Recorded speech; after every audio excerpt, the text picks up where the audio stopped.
Remakes are all the rage these days because nostalgia is profitable, and I can prove it. You want to give Nick McSlighton money. You want to give Nick McSlight. But nostalgia is not always bad. For instance, the Spyro Reignited trilogy, the Crash Bandicoot Insane trilogy, SpongeBob SquarePants Battle for Bikini Bottom Rehydrated were all great. And here's the thing about remakes.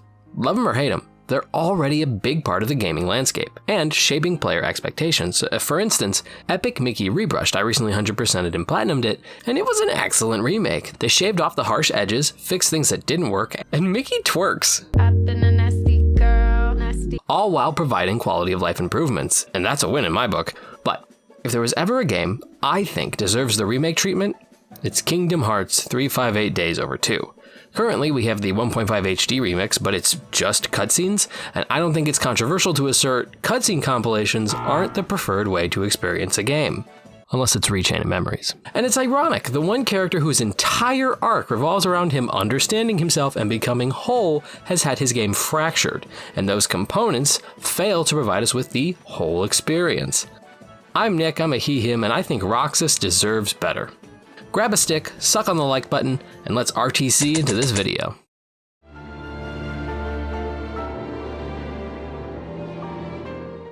Kingdom Hearts has always been good at letting the player imprint themselves on the protagonist. By this I mean, in Kingdom Hearts 1, you feel the way Sora feels because of the gameplay. Example, when many of us first played Kingdom Hearts 1, we spent way too much time in Traverse Town.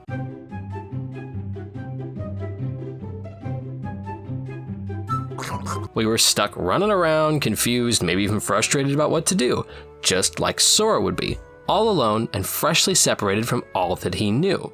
Similarly, Wonderland is canonically the first world he chooses to visit, and it's confusing as fuck. And that confusion reflects how disorienting both Wonderland itself is and how disoriented Sora is in this foreign environment. You really get to empathize with Sora because you're both going through a relatively similar situation. In 358 Days Over 2, Roxas is brand new to life. He has to learn everything about the organization, about himself, and how to go pee-pee on the big boy potty. And some of us are new to these things as well. Most KH fans by 2009, when Days came out, had played Kingdom Hearts 1 and Kingdom Hearts 2, maybe Chain of Memories. And while we knew of the organization, we didn't know the inner workings. We didn't know anything about how they ran their operation or what that looked like. We were gaining insight into this world, pun intended, at the same time Roxas was. And on top of that, his questions about who am I? Why do I wield a Keyblade? Why do I exist? Are questions that resonate with the player as well. We are curious why Roxas has a Keyblade. First time players understand it has to do with Sora, but not like the whole picture. Not to mention at the beginning of 2, where most of us asked, who is this kid? Where's Sora? Is a sentiment that's actually cleanly echoed here, as Roxas doesn't know himself either. And most players who were like 7 for Kingdom Hearts 1 were now 14, and they were having similar identity-based questions. Who am I? What is my place in the world? Why is my friend showing me a video about 2 girls in a cup? And anyone figuring that out can really resonate with Roxas. But the cutscene compilation really disconnects us from that experience. So I want to explain what about the gameplay allows us that chance to be in Roxas's shoes.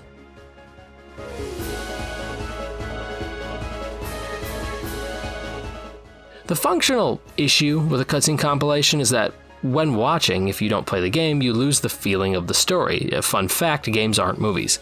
And it isn't designed to be a movie, so it lacks both coherency and the gravity of the story being told. To what I said in the last section, if you feel like Roxas as you play, then you experience what he experiences, which is getting each of these missions done, day by day, so he can go to the clock tower and hang out, laugh, and eat ice cream with his friends. The missions can be a little monotonous, but that's kind of the point. You get the boring thing done so you can go do what you want. If my dad was still alive, that one sentence would have made him so proud. First time for everything. Now, I don't need to dig too deep into the story. That part is watchable. However, there are key concepts I feel translate more cleanly when you have gameplay. For instance, Roxas and Xion's progression. At one point, Roxas and Xion group up because Xion can't use a Keyblade anymore, so Roxas is doing double the work. The thing is, you, the player, can only do the work of 2 people when you play the game. You can only feel the joy of Xion's Keyblade returning when you have to go through several missions where she can't fight, and a whole mission with only a stick and some magic. Fundamentally, since those plot points are designed around gameplay, it simply doesn't hit to watch text over a static image tell us what happened. Also, with Roxas and Axel's bond, you can only feel that older brotherly bond when you're taking 10 to 15 minutes to learn the mechanics under his tutelage.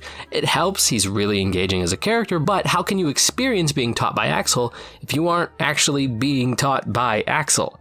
You can't connect with Axel teaching Roxas friendship if you don't believe they're friends. To quote Jello Apocalypse, you can tell they're good friends because they sit next to each other and talk about how good of friends they are, which is a really apt joke when you just see the cutscenes, but the gameplay fixes this issue entirely. Also, the context this game adds to Axel's motivations in Kingdom Hearts 2 cannot be understated. His desperate attempt to reclaim his only friend hits way harder when you actually believe they're friends. But you get the idea. The gameplay and story is, synonymous in my opinion, and to take one aspect out kind of breaks down the whole experience. So I want to tangent off that and specifically discuss.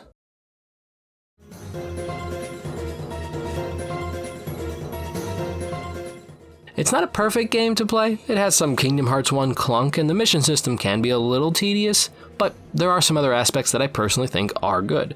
For instance, you don't level up in the traditional way, instead you get level up blocks. And you have a sort of free-form Tetris-like system called panels, where you place the level up blocks in. You can also place magic, keyblades, abilities, accessories, items even, and you use your limited space to decide what's best for each mission. The game and the devs ask you to prepare for the missions. It's not about running in and whacking everything.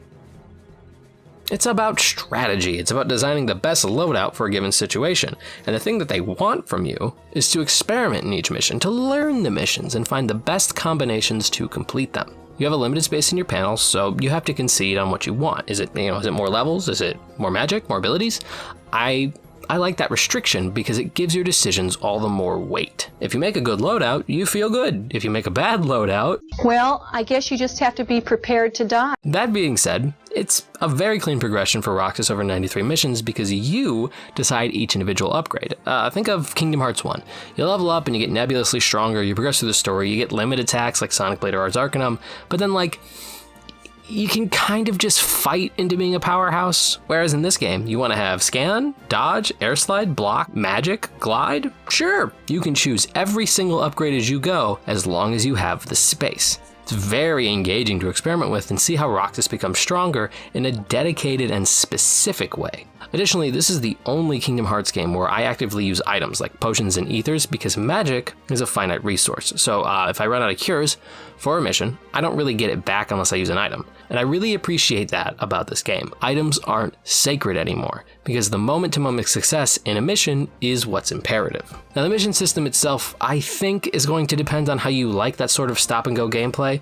I don't have an issue with it, but it does kind of feel fatiguing after a while. So I can't bemoan you if you think it could use a little revising. My thoughts are maybe a way to access the next mission via an after-mission quick menu, assuming there's no relevant story beat or missable content. Additionally, you have to do the missions at least 3 times for 100%. There's challenge mode, which is doing missions again with added difficulties like don't miss too many times or complete this mission in under a certain time frame. It's kind of superfluous, but you get a reward that benefits Roxas in the narrative, which is super cool. Main game rewards for side content? What a concept. Same with Mission Mode, which is a multiplayer mode where you can play as any organization member and try to beat your friends at getting high scores. A super cool idea that I would love to see make a return. Now, I would be remiss if I didn't talk about the bosses of Days.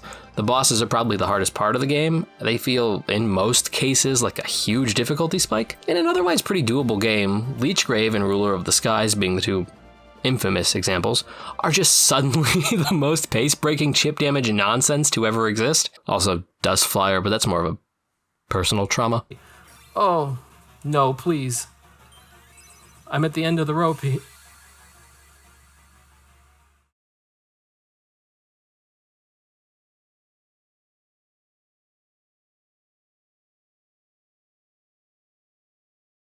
And like I said before, the game asks you to experiment to find the best method of defeating a boss, but it doesn't really incentivize it properly, so it takes people ages to actually beat some of them. For Leechgrave, they want you to beat the 4 tendrils, specifically with fire, then Leechgrave itself will stun, giving you an opening to do your combos. And Ruler of the Skies flies around, so they want you to use a long-range magic build to destroy its tail and gemstone. But without the incentive, most players just brute force these fights, and I think a remake could really give them a chance to either rebalance the fights or give more info about what the players need to do. Syax gives blurbs in the mission hub, but it isn't always useful, so I think aspects like that could be improved upon with some slight tweaking. Now, at the end of the day, no game is perfect, and the measure of a game, in my opinion, is with a ruler. No. It is how much fun the player is having and how many players connected with it. So, now I want to talk about the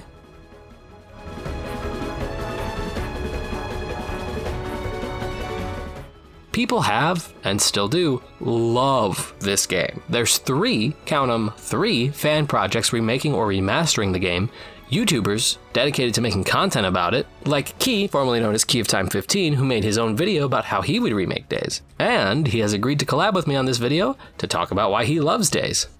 When did you first play Days? When I was around 13, got it as the second game I ever owned for the Nintendo DS, right alongside Pokemon Black. What's your favorite aspect of Days? It is mostly the uncanniness of it, but if I had to rephrase it, I think it would be more so just how different it is from every other game in the series. It just plays different, it functions different. It's at like this weird spot between like Kingdom Hearts 1 and Kingdom Hearts 2 gameplay where it doesn't really know what it wants to be. And then the story just feels way different than what we're normally used to, and that's saying something for Kingdom Hearts. So yeah, it's definitely just the weirdness of it. What's one improvement they could make if they were going to make Days on the console? To make it like more accessible for like the multiplayer and stuff, you know, because if we're doing it from like consoles nowadays, it's a lot easier to just connect over the internet with friends and play however you want. And I would also just change the mission system with friends entirely. I think that the point system doesn't really work, especially if you're just aiming for that the entire time when the real goal of the mission is to just beat out the boss or whatever. Maybe just make it more about like who collects the most hearts or something like that. That makes sense. I never got to do the mission system when I was younger. I didn't have friends, so. Me either. And that's why Remake needs to happen. It's gotta happen. I gotta beat him in points in 358 over 2 days. You can try. Wow, I said it wrong. What about Days has stuck with you for so long? It's not just like one thing, because it's been like changing over the years. When I was younger, it was definitely just the story and the fight. But now as I'm like older, I kind of relate a lot more to like what the characters themselves go through. Like just the day-to-day, like kind of working a 9-to-5 kind of vibe it has. And it's just that they feel so like natural, and their friendship is just so convincing. So I like that, and I enjoy that a lot. That's a thing that I feel like a remake could really help resell as a facet. Because when you watch the cutscene compilation, you kind of completely lose that, you know? Like, it just seems like they sit around and talk about how they're friends. But then when you actually play the game, you're like, oh, I get it now. I see how this happened. That's literally it, though. That you don't really get to feel what they're going through or really experience it, because it's just like one cutscene to the next, and it's not very rewarding, and it feels like it all just kind of goes by so fast. And without playing the game, you really do feel like they're just sitting on the clock tower like for the entire game, and that's it. It's just Ice Cream Simulator. Yeah.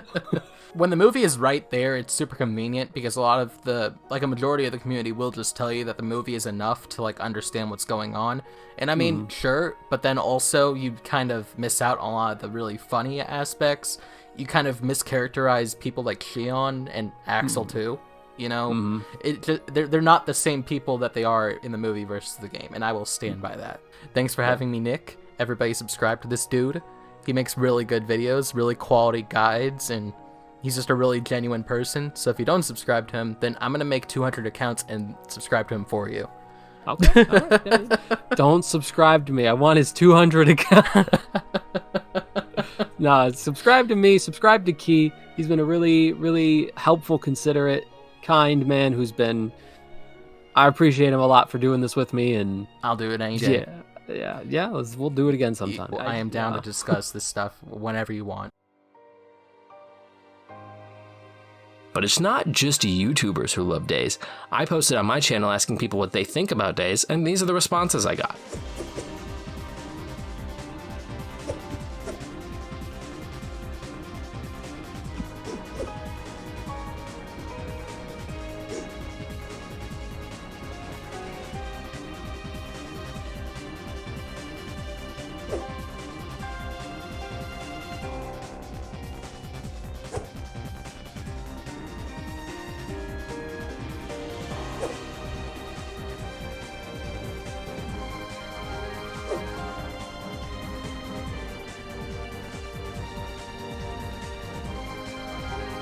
Okay, so while this isn't comprehensive, it does show that this is definitely not a dead game. People fell in love with this game and these characters. In fact, I literally know someone who named themselves Xion.